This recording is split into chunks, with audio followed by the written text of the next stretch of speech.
estudiando el libro del Apocalipsis, que significa correr el velo, o la revelación que Dios nos da del mundo espiritual que existe y que es más real que el que vemos, porque lo que vemos actualmente viene de lo que no vemos.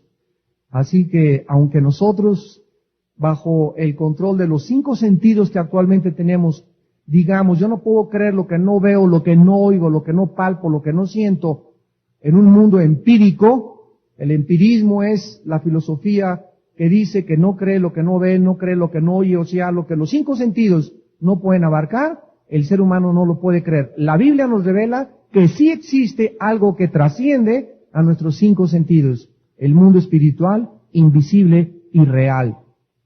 En esta noche vamos a tener como título un trono en el cielo, porque vamos a examinar el trono de Dios en esta noche, un trono en el cielo, Apocalipsis 4, versículos del 1 al 3.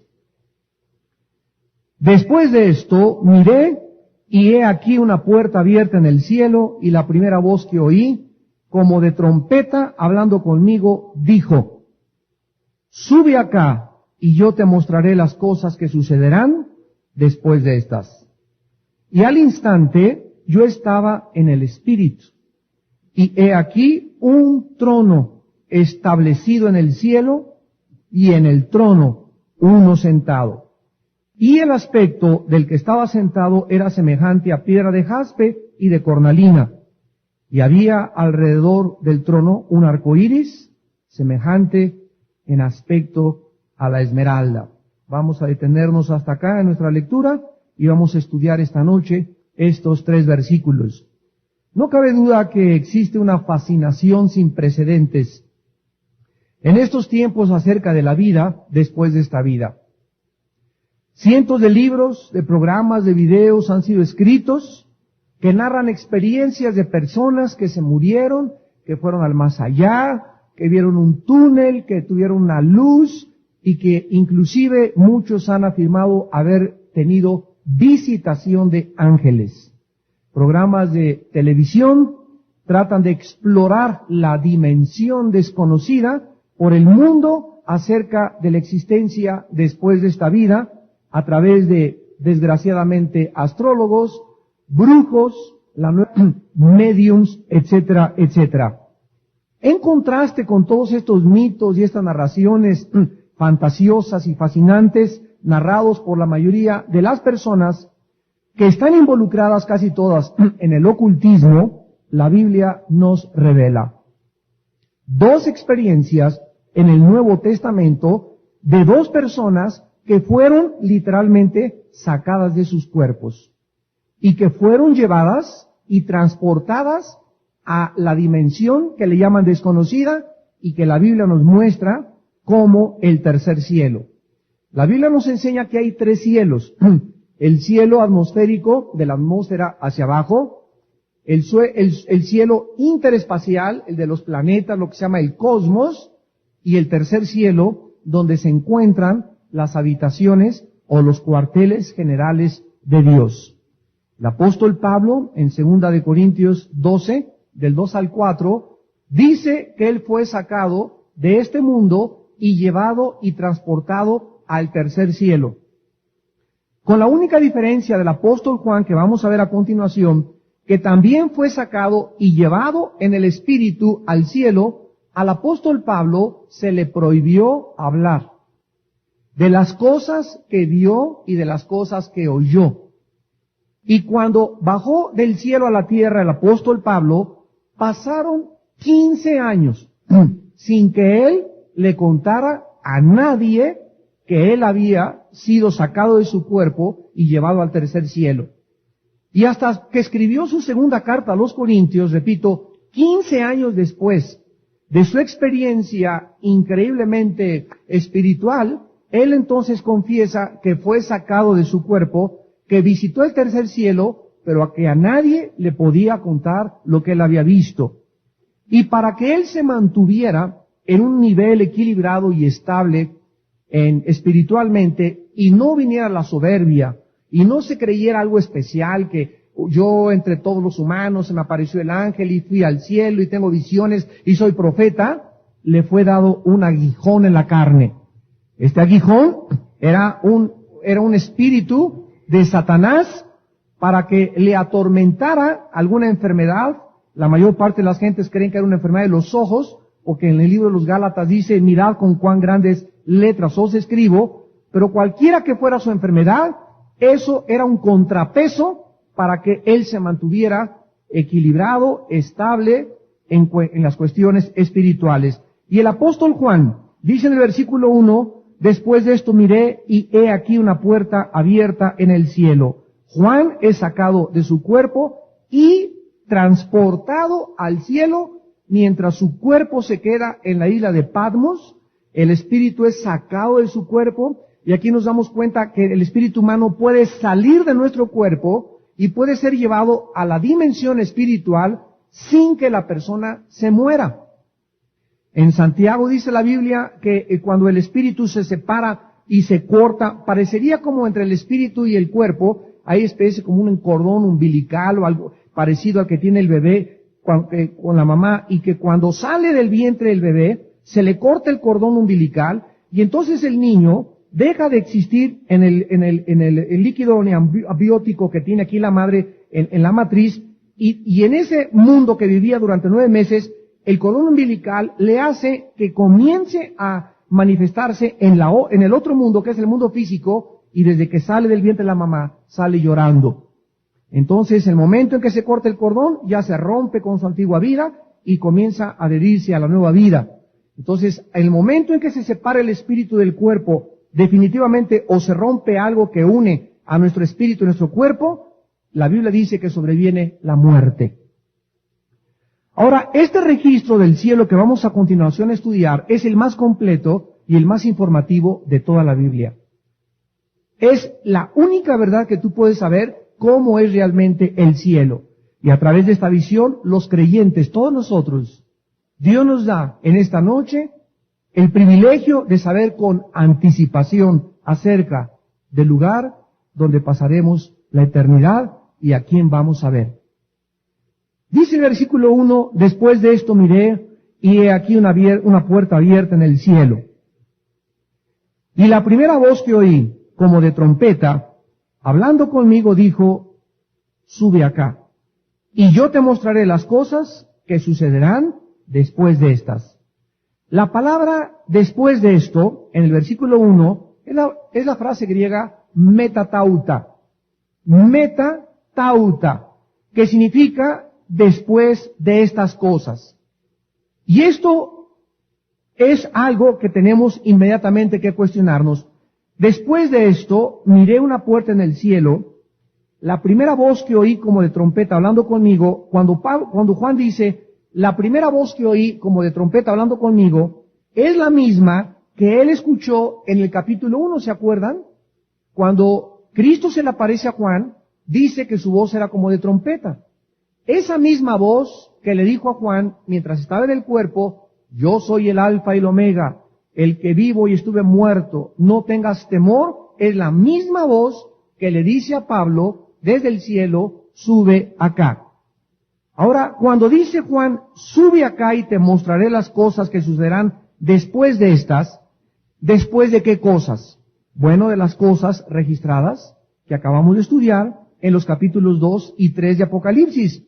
Y muchos teólogos creen que las cosas que a continuación se le mostrarán y que vamos a estudiar al apóstol Juan, como después de estas cosas, significa que en el capítulo 4 la iglesia es arrebatada, o que es un tipo del rapto cuando dice sube acá, y que del capítulo 4 al capítulo 19 la iglesia ya no aparece.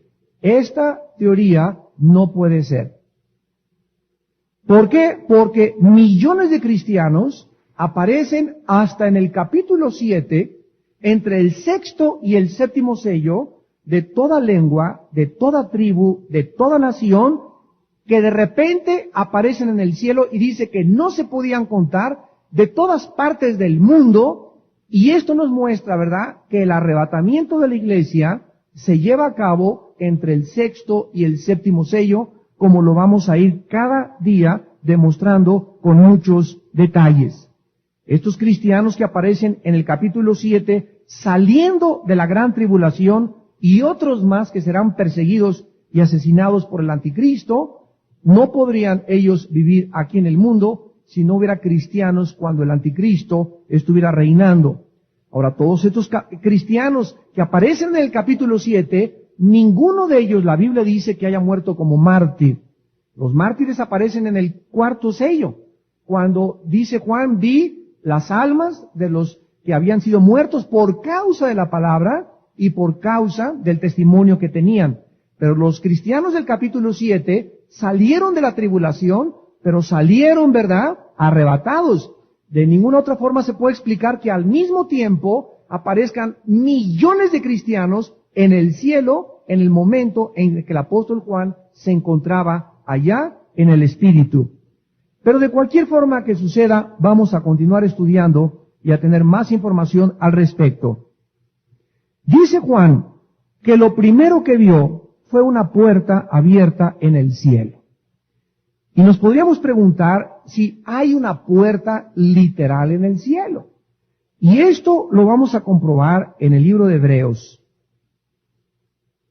capítulo 8, versículo 5 y capítulo 9 de Hebreos, 23 y 24. Vamos a el cielo. Es una puerta literal del tabernáculo celestial. Porque todo aquello que está en el cielo fue reflejado aquí abajo en la tierra. Dice Hebreos 8, versículo 5. Vamos a leer desde el versículo 4 para entenderle. Así que, si estuviese sobre la tierra, ni siquiera sería sacerdote. Está hablando de Jesús. Habiendo aún sacerdotes que presentan las ofrendas según la ley, los cuales sirven a lo que es figura y sombra de las cosas celestiales. O sea, los sacerdotes del orden levítico estaban sirviendo, y todo el tabernáculo, el altar, la puerta, el atrio, todo era figura y sombra de algo que existe en el mundo físico y espiritual y en el cielo, como se advirtió a Moisés cuando iba a erigir el tabernáculo, diciendo, mira, haz todas las cosas conforme al modelo que se te ha mostrado en el monte. Recordarán ustedes, los que estudiaron Levítico, que cuando Dios le dio a Moisés los planos del tabernáculo, estos planos eran un modelo de arriba. Y le dijo Dios a Moisés, Moisés, quiero que sigas estas instrucciones. El tabernáculo va a tener tantos codos de largo, de alto, tantas basas, tantos postes, las pieles de carnero, las del tejón, esto de oro, le pones madera, y todo el plano que Moisés comenzó a desarrollar para construir el tabernáculo era exactamente una réplica de un tabernáculo que está literalmente en el cielo. En Hebreos 9, versículos 23 y 24, dice, fue pues necesario que las figuras de las cosas celestiales fueran purificadas así. O sea, en el momento en el que el sacerdote echaba la sangre en el lugar santo, salpicaba con sangre el lugar santísimo y salpicaba la sangre por todo el tabernáculo, en ese momento también había una purificación en el cielo, lo cual, lo que se hacía en la tierra era simbólico para el mundo espiritual. Dice el versículo 23, pero las cosas celestiales mismas con mejores sacrificios que estos, porque no entró Cristo en el santuario hecho de mano, figura del verdadero. O sea, el santuario donde entraba el sumo sacerdote era una figura del verdadero, del real tabernáculo que está en el cielo, sino en el cielo mismo para presentarse ahora por nosotros ante Dios. Y no para ofrecerse muchas veces como entra el sumo sacerdote en el lugar santísimo cada año con sangre ajena. Aquí inmediatamente la pregunta que surge es, ¿por qué había necesidad de que en el cielo hubiera también purificación? ¿Verdad? Porque si lo que se purificaba aquí en la tierra era un símbolo de la purificación de las cosas celestiales, ¿por qué se necesitaba también allá arriba que hubiera purificación? Veamos esto en el libro de Colosenses. Colosenses. Y esto es maravilloso. Aquí en el libro de Colosenses, dice la Biblia en el versículo 20. Colosenses 1:20. Y por medio de Él, o sea, está hablando de Jesús y de su muerte en la cruz, reconciliar consigo todas las cosas, así las que están en la tierra como las que están en ¿dónde? O sea que la Biblia nos afirma y nos enseña que cuando Jesús colgaba en la cruz, su sacrificio estaba reconciliando humanamente en el mundo físico en el que tú y yo nos encontramos, pero al mismo tiempo el sacrificio de Cristo también estaba efectuando una reconciliación en el cielo.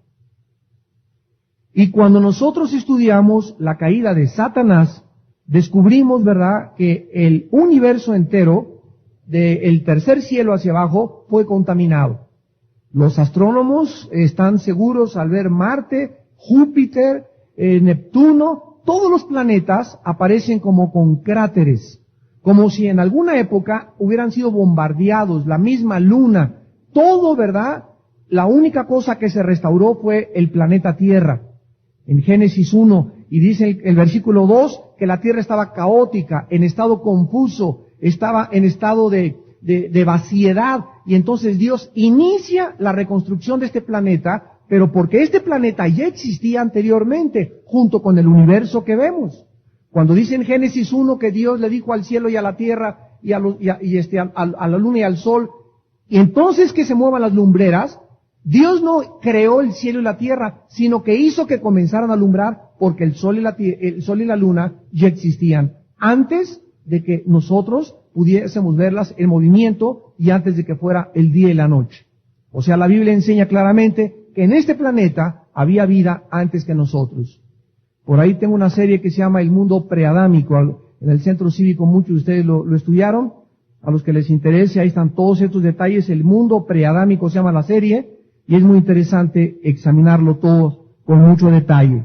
Bueno, entonces regresamos a Apocalipsis y vemos que este templo en el cielo y su puerta es literal. Veamos otros ejemplos. Apocalipsis 11, versículo 19. Y el templo de Dios fue abierto en el cielo, y el arca de su pacto se veía en el templo. Juan vio cuando el templo fue abierto y vio el arca del pacto. El arca del pacto que contenía la presencia del Shekinah, la gloria de Dios, aquí está literalmente en el cielo. Apocalipsis 14, versículo 15 al 18. Y del templo salió otro ángel. Vemos que el templo en el cielo está lleno de ángeles. Aquí en la tierra eran sacerdotes. Allá en el cielo están ángeles. Y salió del templo un ángel clamando al que estaba sentado sobre la nube: mete tu hoz y ciega, porque la hora de cegar ha llegado, pues la miel de la tierra está madura. El que estaba sentado sobre la nube metió su hoz en la tierra, y la tierra fue cegada. Salió otro ángel del templo, que está en el cielo, teniendo también una hoz aguda.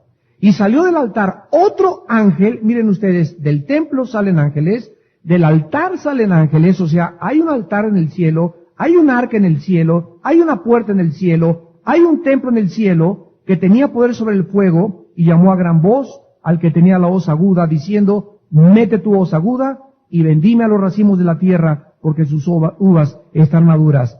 Ahora, vayamos nosotros y encontremos también que el cielo entonces es un lugar literal como esta puerta. Y cuando Cristo dijo que después de su resurrección nosotros íbamos a reunirnos con Él, porque Él actualmente está sentado esperándonos, dice Juan capítulo 14, 2 al 3, si ustedes creen en Dios, no tengan miedo. Creer en Dios, crean también en mí, en la casa de mi Padre muchas moradas hay. Voy a prepararles lugar para ustedes, para que donde yo estoy, ustedes también estén. Regresamos a Apocalipsis y vemos que Juan, después de que ve esta puerta en el cielo, literal, que existe y que es la entrada al templo, a las habitaciones de Dios, oyó una voz que de trompeta que le decía, sube acá y te mostraré las cosas que sucederán después de estas.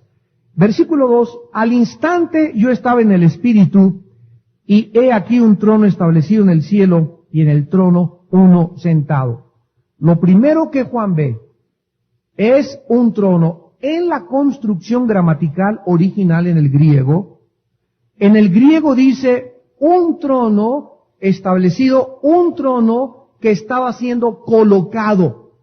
O sea, esto nos habla que cuando Juan es arrebatado y llevado al cielo, en ese momento vio a Dios así.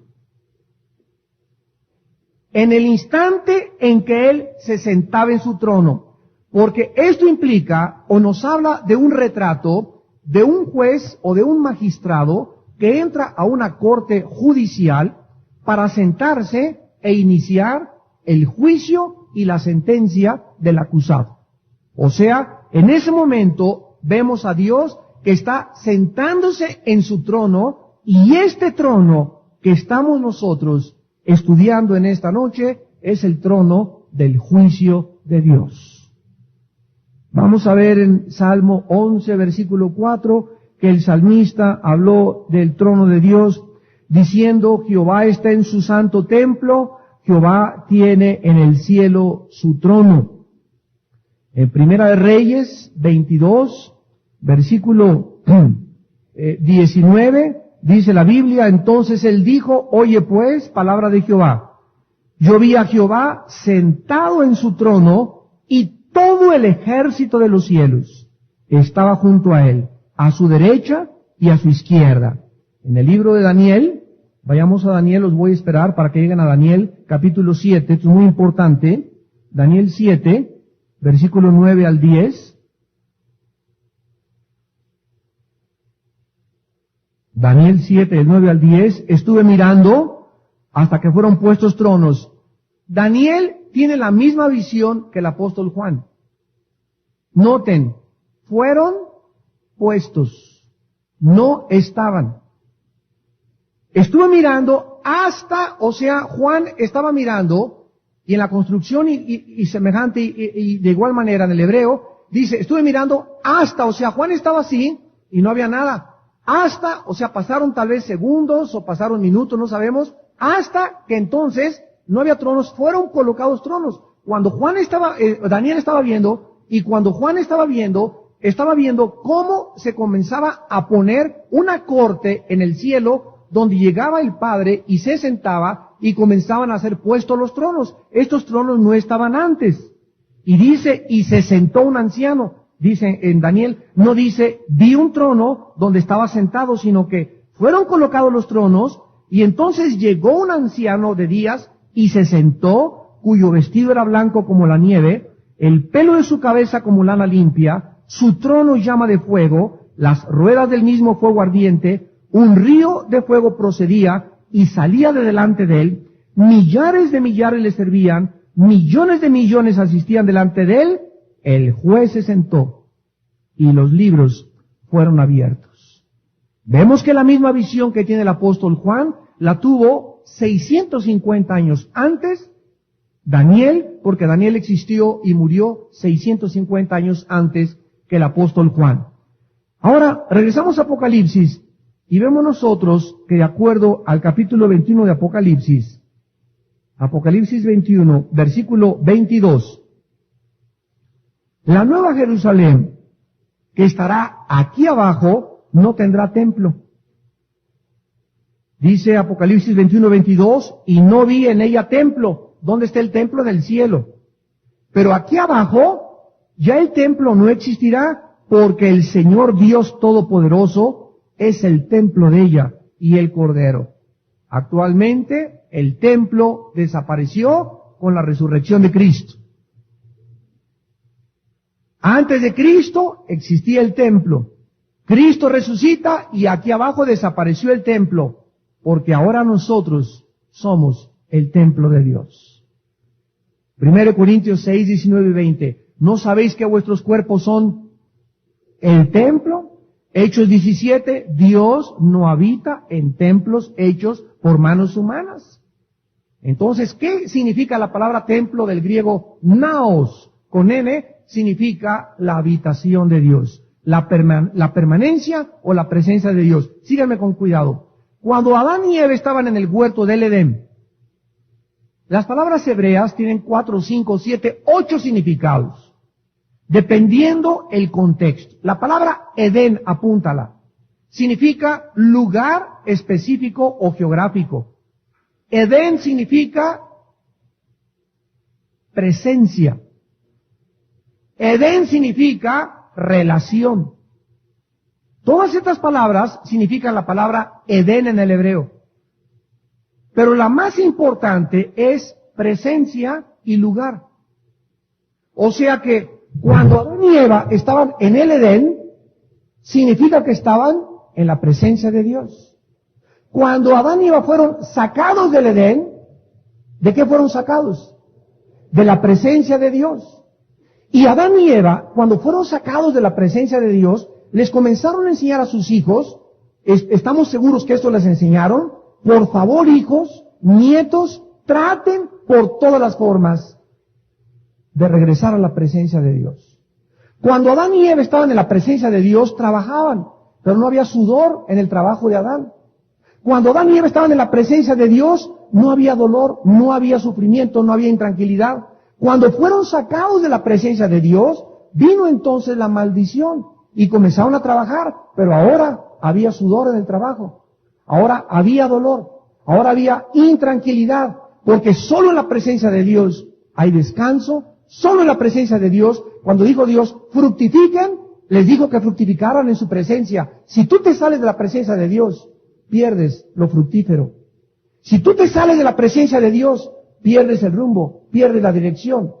Cuando Dios le dijo a Caín, serás errante por la tierra y habitarás en la tierra de Nod, la palabra Nod significa, es Persia, donde es ahorita Irán. Se fue al oriente Caín, o se habitó en Persia, lo que es Irán actualmente. Y entonces Caín le dijo a Dios, Señor, es demasiada el castigo que me das. Dios no le dijo, te vas a ir a la cárcel 100 años por matar a tu hermano. O la pena de muerte contra Caín, tampoco. Sino que en ese momento un espíritu suicida se apoderó de Caín. Y dijo, es demasiado grande mi pecado para poder soportarlo. ¿Por qué era aquello demasiado grande? ¿Qué era aquello más fuerte que la muerte y la pena capital? ¿Qué era aquello que Dios le puso a Caín como castigo, que era mucho más grande que 100 años en la cárcel? Estar lejos de su presencia. Y ahora toda la humanidad que desciende de Caín, viven errantes, este es tu problema en la vida, de mujer en mujer, de cine en cine, de teatro en teatro, de filosofía en filosofía, de título académico en título académico, de gurú en gurú, de viaje en viaje, errando, intranquilo, ¿por qué? Porque falta en tu vida la presencia de Dios. Entonces, es la presencia de Dios lo que más necesitamos todos nosotros y lo que más debemos de buscar. Hay mucha gente que llega aquí a la iglesia y cree que aquí está la presencia de Dios. La presencia de Dios tiene que estar en tu vida. Tú puedes venir a esta iglesia, pero si tú vienes con la actitud equivocada en tu vida, no encuentras la presencia de Dios. Porque la presencia de Dios no es algo que flote, la presencia de Dios la tenemos que experimentar individualmente cada uno de nosotros. Entonces no esperes llegar a un lugar y encontrar en ese lugar la presencia de Dios. La presencia de Dios tiene que estar en tu templo, en tu vida, en tu espíritu. Y si nosotros no podemos comprender esto, estaremos buscando, voy a ir a ese lugar porque ahí está la presencia de Dios. Aquí sí se siente la presencia de Dios. Y aquí, cuando comenzamos a vivir de esa manera, se nos olvida lo más importante, que somos templo del Espíritu Santo, lo cual significa que somos el lugar de la habitación de Dios. Su presencia la debo de buscar dentro de mí mismo. Porque aquí es dentro de mí, en el secreto de Jehová, donde Dios se manifiesta íntimamente y me hace conocer su pacto. Bueno, vemos nosotros pues que esta visión de Dios en un trono nos habla de que también en el medio que vivimos, las guerras y lo que está pasando, en esta turbulencia del mundo inestable que vivimos, Dios está controlando todos los eventos de la historia. Ahorita tal vez nosotros no podamos explicarnos muchas cosas, ¿por qué pasa esto? Si Dios está aquí, ¿por qué permite estas cosas? Nuestra imaginación, nuestra comprensión, nuestro intelecto no alcanza a poder juzgar y comprender a Dios. Y necesitamos buscar su presencia, necesitamos ser pacientes, necesitamos venir a la Biblia para que Él nos revele todas estas cosas en su palabra. Job, acuérdense ustedes, pasó 1 año y no sabía por qué, Señor, yo fui bueno, era recto, era temeroso, pierdo mis hijos, pierdo mi casa, pierdo mis vacas, pierdo mis camellos. Job no podía entender y se preguntó, y llegaron los filósofos y le dijeron, es por esta razón, es por tu pecado. Job al final dice estas palabras: yo no podía ordenar mis pensamientos por las tinieblas de mi mente. Número 1, ahora te veo y me aborrezco. Por favor, háblame y te escucharé. Y esta es la actitud que tiene que tener un ser humano que verdaderamente cree y conoce el carácter de Dios. Padre mío, hay tantas cosas que no puedo explicar y que tal vez no pueda en el momento de inmadurez en que me encuentro entenderlas. Pero voy a seguir caminando y voy a seguir caminando contigo y voy a seguir buscando tu presencia en mi vida. Esto es lo más importante. Mientras tu presencia sea real, sea vívida, sea existencial y pueda yo experimentarla en mi vida, no me importa todo lo demás, porque en medio de mis pensamientos que no entiendo, tengo tu paz. La presencia de Dios es vivir en paz. El síntoma de que tienes la presencia de Dios en tu vida es tu tranquilidad que tienes en esta noche. Es la seguridad que tienes en esta noche. Es decir, no entiendo ahorita, pero seguiré esperando a que Dios me lo revele. Y aunque Él no me lo revelara, y aunque Él no me rescatara, y aunque Él no me sanara, en Él seguiré esperando. ¿Y qué es lo que te hace seguir esperando en Él? Su presencia. Moisés llegó un momento en su vida que ya no aguantaba a la gente. Eran 2 millones de cabritos los que tenía ahí murmurando y quejándose. Si algún pastor se cree que su congregación ya lo ha llegado a colmarle el plato y que ya no los aguanta, recuerden a Moisés. Y entonces Moisés le pidió a Dios, le dijo, Señor, mira que es imposible, es demasiada gente, yo no puedo. Y lo único que le dijo Dios a Moisés es, mi presencia estará contigo y te daré descanso. Entonces, en medio de tu suegra, en medio de tus cuñados, en medio de tus problemas, en medio del jefe de tu trabajo, en medio de tus amistades, en medio de todo lo que estás atravesando en la vida, que no te interese nada más que su presencia. Porque si su presencia está en tu vida, aguantarás todo. Soportarás todo y saldrás victorioso en todas las pruebas. El cuadro, repito, es el de un juez que entra a la corte judicial y toma su sitio en el estrado real, porque el juicio va a comenzar. Ahora, el aspecto del trono, regresamos a Apocalipsis 4, versículo 3. Vean ahora la descripción tan preciosa y tan profunda y tan misteriosa, y vamos a ver, a descubrir secretos preciosos en esta noche del trono de Dios. Noten ustedes que se describen 3 cosas. Imagínense ustedes escoger palabras en el diccionario para poder describir el trono de Dios. En algo en lo cual, bueno, en el trono de Salomón, el trono de el más grande rey, magistrado y soberano, monarca de la historia, no se podía ni siquiera imaginar. Aun cuando Salomón tenía leones de oro y se sentaba, era de puro oro y las escaleras de oro, nada se puede comparar con el trono de Dios. En primer lugar, dice Juan, que el aspecto del que estaba sentado, o sea, el aspecto de Dios, imagínense ustedes describir a Dios, o sea, no hay lenguaje, no hay palabras, y además no habría comprensión de nosotros para poder describir a Dios. Si nace un ciego, y a un ciego le digo, oye, el ciego me dice, Armando, ¿cómo es el algodón? Entonces yo le puedo decir, bueno, es como las nubes. Pero para él sería lo mismo, porque ese punto de referencia que yo le estoy dando no le ayudaría porque él tampoco ha visto las nubes. Entonces, un ciego necesita, ¿verdad?, un punto de referencia para poder, si le digo, ¿cómo es esto una persona que ve? Y le digo, pues es como las nubes, bueno, las nubes son así aborregadas, y ya me entiende cómo es el algodón, porque ha visto las nubes. Pero una persona que no tiene ningún punto de referencia, ¿cómo puedes tú explicarle? Dime, ¿con qué palabras le puedes explicar algo en la vida? No hay. Entonces las cosas que están en el cielo son tan sublimes, son tan maravillosas, son tan misteriosas y tan profundas que no existe aquí abajo puntos de referencia. Y los que Dios ha escogido, los ha escogido porque se encontraban en su palabra con un símbolo tremendo espiritual. Veámoslo a continuación. Dice en primer lugar que el que estaba sentado era semejante a piedra de jaspe. Muy bien, la palabra jaspe es la palabra que se usa para los diamantes.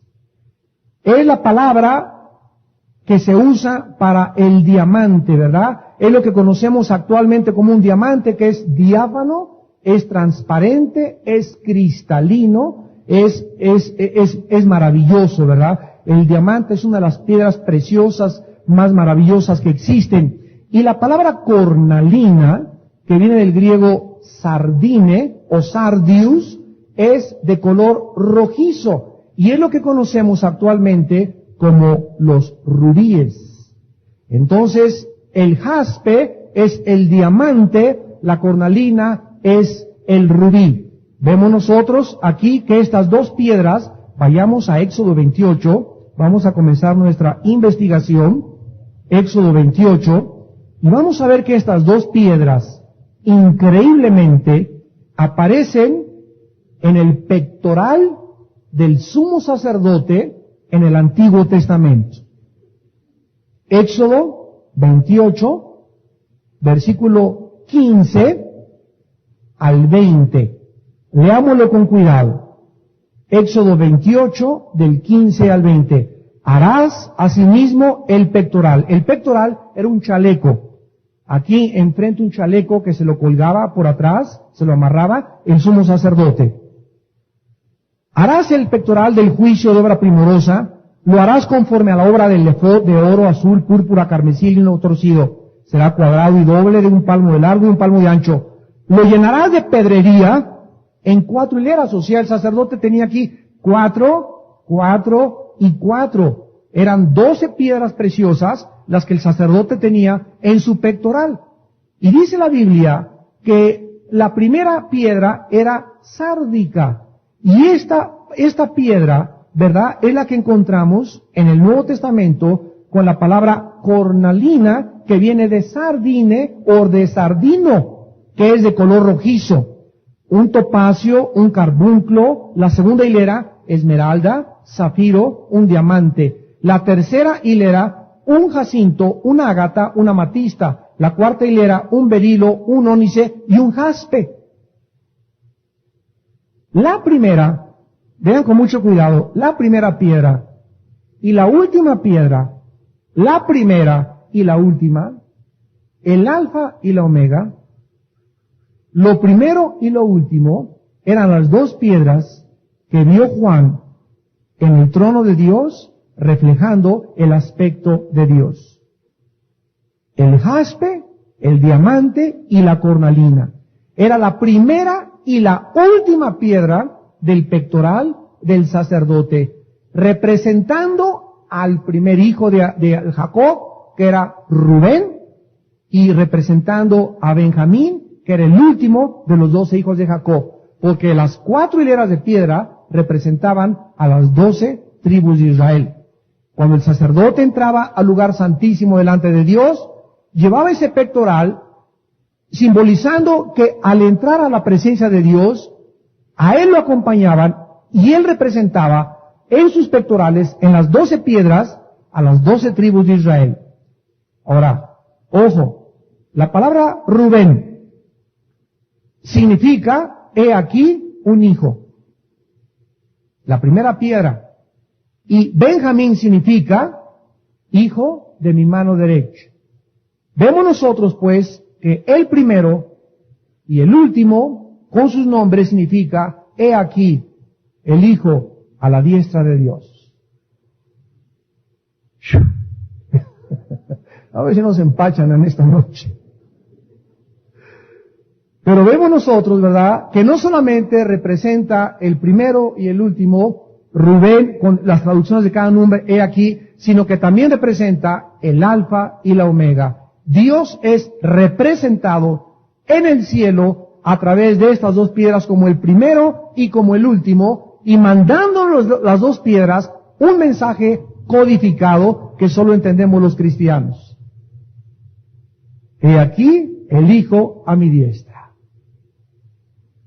Ahora también estas dos piedras, en tercer lugar, describen la relación del pacto de Dios con Israel. Porque cuando vemos nosotros que el diamante representa la pureza y la santidad de Dios, el rubí o la piedra rojiza representan los juicios de Dios. Dios nos está mostrando que en su ira y en sus juicios no abrogará ni cancelará el pacto que Dios hizo con Israel. Y la prueba más grande de que Dios no ha terminado con los judíos, como lo dicen los capítulos 9, 10 y 11 del libro de Romanos, es que en el capítulo 7 de Apocalipsis aparecen 144,000 judíos. Nada de que son gentiles y que ahora somos la iglesia nosotros, para nada, son judíos de cada tribu de Israel. Y estos, dice Apocalipsis 14, son las primicias, o los primeros frutos de que en el juicio de Dios Él no abrogará ni romperá su pacto con Israel. Es interesante también, ¿verdad?, que nosotros veamos que al mismo tiempo que el diamante representa la pureza y la santidad, y la cornalina o el rubí, su ira y su juicio, Dios nos muestra una enseñanza final. Dios, por su justicia y por su santidad, tiene que castigar el pecado. Y este es el problema en el mundo que vivimos ahorita. Ahí están haciendo muchos muertos en Irak, muchas víctimas, no a la guerra porque hay muchas muertes inocentes, no a la guerra porque es por el petróleo. O sea, todas estas cosas, toda esta cortina de humo, que es lo único que ve el mundo, no pueden ver atrás de esto y arriba de esto a Dios. No lo alcanzan a ver. No alcanzan a ver que la Biblia dice que Dios pone y Dios quita reyes. No alcanzan a comprender que Dios usa naciones para juzgar otras naciones. No alcanzan a comprender que es mucho mejor que mueran 100, 200 y no 2 millones o 1 millón después. No alcanzan a comprender que no hay un dictador, que no hay un hombre soberbio, que no hay una persona que haya hecho genocidios como en Ruanda, como en Hitler, como los nazis, como José Stalin, que se le escape a Dios, porque quieren ver a Dios como misericordia y como amor. Y no quieren ver que Él juzga el pecado. Y que en medio de todas las cosas, Él tiene que mandar sus santos juicios en este mundo a todos aquellos que creen que se le van a escapar. Y este hombre en Irak no podía continuar oprimiendo, torturando, persiguiendo, explotando con sus millones de dólares castillos de 50 millones, el pueblo muriéndose de hambre, el pueblo sin agua porque las aguas del río Tigris y Éufrates usando para armas químicas, metiendo presos, matando, amenazando a las gentes, todos bajo pena de muerte, los científicos bajo pena de muerte. Dijo Dios, ¡basta! Y la nación que Él levante, no es que seamos americanistas, ni mucho menos, no importa la nación que Él le agradó que fuera esta nación, la nación que sea, Él va a traer justicia a las naciones. Y va a castigar a los soberbios, y va a castigar a los dictadores, como cayó Stalin, como cayó Hitler, como cayó Mussolini, como cayó Idi Amin, como cayeron los rusos, como han caído todas las grandes opresores de la historia. Que se han aprovechado y se han burlado y han desconocido que Dios reina sobre su trono. Ahora, en tercer lugar, vemos aquí en Apocalipsis 4 un arco iris, semejante al aspecto de esmeralda. No hay mucho problema para descubrir que la esmeralda es de color verde. Vayamos al libro del Génesis capítulo 9 y veamos que este arco iris, toda la Biblia, recuerden, se interpreta a sí misma. La Biblia no es de interpretación privada, como dice 2 de Pedro capítulo 1. Cuando las sectas nacen y cuando los falsos maestros comienzan a pulular en el mundo, es cuando pues yo creo que significa esto. Después de que se metió medio carrujo de la Golden de Acapulco. Pues yo creo que es esto, y es una persona que se cree profeta, o es una hermana que se cree profeta, no memoriza 5 versículos ya de la Biblia, no estudia, no tiene concordancia, no tiene nada, pero comienzan a darle su interpretación, y la Biblia no es de interpretación privada. O sea, Dios no nos deja que nosotros creamos qué significa, sino que tenemos que buscar en la misma Biblia la interpretación. Porque toda la suma de la palabra de Dios es la verdad. Y los 66 libros hacen una unidad, y si sacamos algo fuera de los otros libros, comenzamos a caer en lo que se llaman herejías. Dice en Génesis 9 del 13 al 17, mi arco he puesto en las nubes, el cual será por señal del pacto entre mí y la tierra. Versículo 16, estará el arco en las nubes y lo veré. Me acordaré del pacto perpetuo. Vean esto, el arco iris fue un pacto perpetuo después del diluvio que Dios mandó para que Noé recordara y todos nosotros su misericordia en medio de los juicios. Y cuando vemos el arco iris en el trono de Dios, en Apocalipsis 4, ¿qué nos está mostrando Dios? Nos está mostrando, ¿verdad?, que así como el arco iris, ojo, apareció después del juicio en Génesis 9, en Apocalipsis aparece antes del juicio. En Génesis 9 apareció después de que Dios había sepultado en un diluvio a la tierra. En Apocalipsis aparece antes, anunciando que vienen mis juicios sobre la tierra, pero tendré misericordia y no destruiré todos los seres humanos. El arco iris nos muestra que es la garantía de que Dios no hará una destrucción total de la civilización. Comprobemos rápidamente esto en 2 pasajes. Isaías 66. Veamos que la Biblia nos muestra que los juicios de Dios no terminarán con toda la civilización. Habrá seres humanos, 1/3 parte de los hombres sobrevivirá a la tribulación y a la ira de Dios. Y cuando Cristo venga y establezca su reino, habrá seres humanos aquí en el mundo que estén vivos.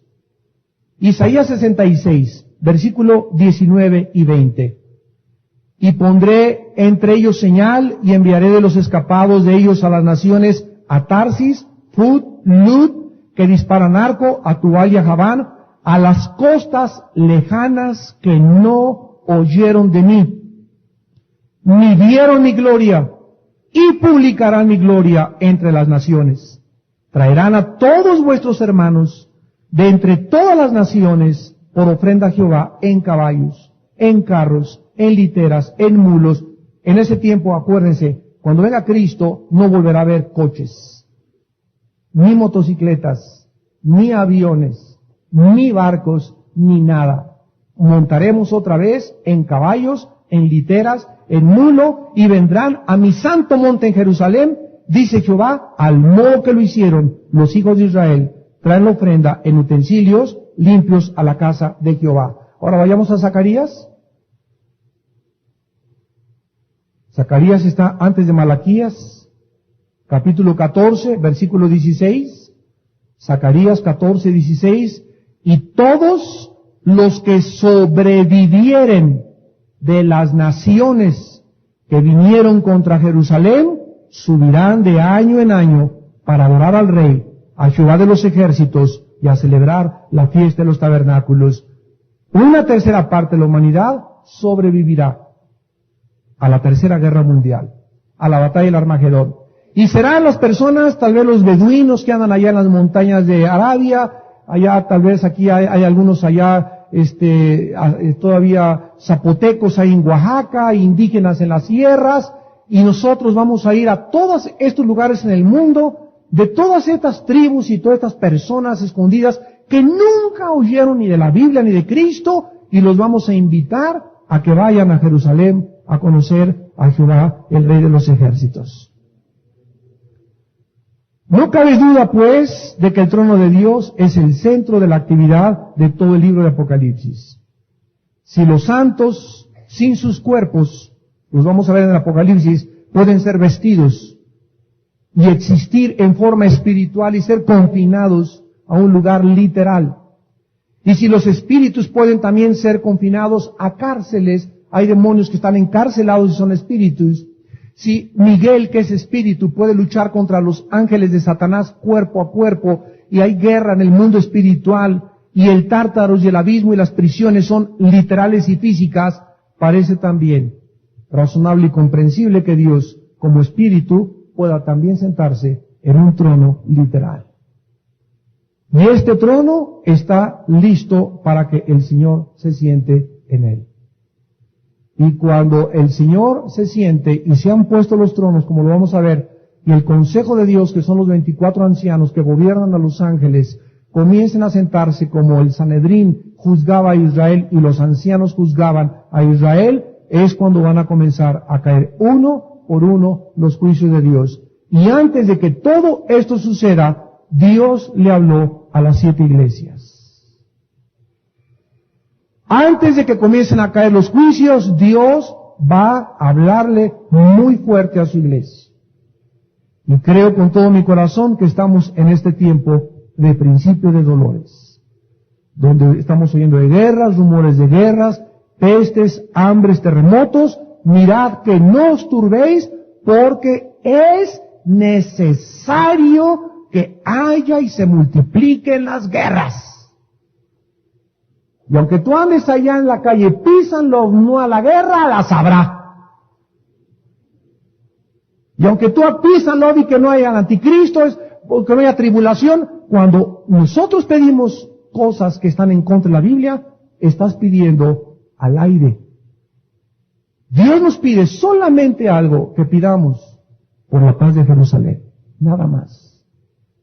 Jamás existe tal cosa como oren por la paz mundial. No existe eso. ¿Por qué? Porque Dios no es tonto ni mentiroso. Porque aunque pidamos por la paz, no va a haber paz. Dice la Biblia, no hay paz para el impío, dice el Señor. Isaías 48:22. Dice 1 Tesalonicenses, cuando digan paz va a haber destrucción sobre de ellos.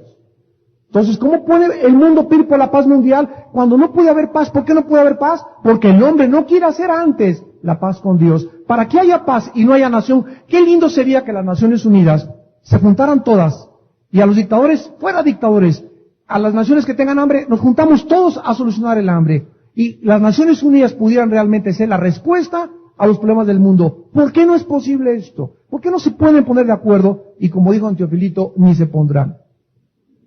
Porque dice el Salmo 2, se reunirán las naciones y consultarán contra Jehová y su ungido, diciendo, rompamos de nosotros sus cuerdas, echemos de nosotros sus ligaduras. Porque las naciones no quieren someterse y hacer la paz primero con Dios. Ni los gobernantes tampoco. Entonces Dios dice, no hay paz para los impíos, ni habrá paz en la tierra, hasta que el príncipe de la paz venga a establecerla y a juzgar al mundo. Oremos.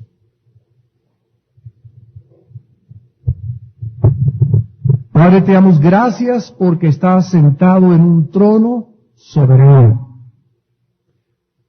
controlando todos los acontecimientos del mundo, aunque a nosotros nos parezca que en el mundo hay caos. Aunque parezca a muchas mentes humanas que no hay nadie que gobierne el mundo, sino que todo está sin control, tú sigues gobernando. Y seguirás gobernando porque tú eres un Dios perfecto, soberano, que quitas y pones reyes, que a los gobernantes los haces vagar y andar como borrachos, quitas el entendimiento a los jefes de Estado, porque contigo está el conocimiento y la sabiduría, la magnificencia, el poder. De ti proceden las riquezas y de ti procede el hacer grande. En tu mano está el quitar, en tu mano está el dar. Tú haces la llaga y tú la curas. Tú permites que nazca el ciego y tú permites, Padre Santo, que cualquier ser humano que se enfrente algún día a la muerte no pase a la otra vida sin saber que tú le amaste. Te damos gracias porque tú eres Dios. y no hay nadie como tú. Todas las cosas que están en el cielo y en la tierra son tuyas, y tú haces según tu voluntad en el ejército de ellas. Tú eres nuestro Padre, nuestra roca, nuestro pronto auxilio en todas nuestras tribulaciones, nuestro Redentor, nuestro Salvador, nuestro refugio, nuestro lugar secreto. Escóndenos, oh Dios, en estos tiempos que vivimos en tu tabernáculo. En tu lugar secreto guárdanos del mal, porque hemos decidido buscarte y buscar tu presencia. Y tu presencia está dentro de nosotros. Padre, te pido que en estos tiempos, antes de que todo suceda, como le dijiste a Juan, después de estas cosas, después de que le hables a la iglesia y que el juicio comience con la iglesia, comenzarás a juzgar al mundo. Para que el ejército de tu iglesia, los que son verdaderamente salvos, se enfrenten con valor al mundo que viene, se enfrenten vestidos con toda la armadura de Dios, purificándose a sí mismo como tú eres puro, aguardando la esperanza bienaventurada y la venida maravillosa de Cristo en los aires. Cuando todas las naciones harán lamentación, y las tribus de Israel, Israel recibe el Espíritu de gracia y se conviertan en ese día glorioso, cuando poses tus pies en el monte de los olivos, y se haga un valle a la derecha y a la izquierda, y vengas con tus santos ángeles y con nosotros a gobernar este mundo con justicia y con paz. Hasta que tú vengas, no habrá paz en este mundo. Guerras y rumores de guerras, dominador contra dominador, nación contra nación, reino contra reino. Cada vez la codicia se levantará más y más. Hombres malos, amadores de sí mismos, gloriosos, vanagloriosos, el carácter se deformará del ser humano. Y por haberse multiplicado la maldad, el amor de muchos se enfriará. Señor, haznos en esta noche recordar que sobre cualquier interés material, sobre cualquier interés físico, lo más importante somos nosotros como seres humanos. Que no veamos a nadie, Señor, por algún interés, sino que lo veamos como una alma. Que seamos misericordiosos, compasivos, y que tengamos ese sentir que hubo en Cristo Jesús.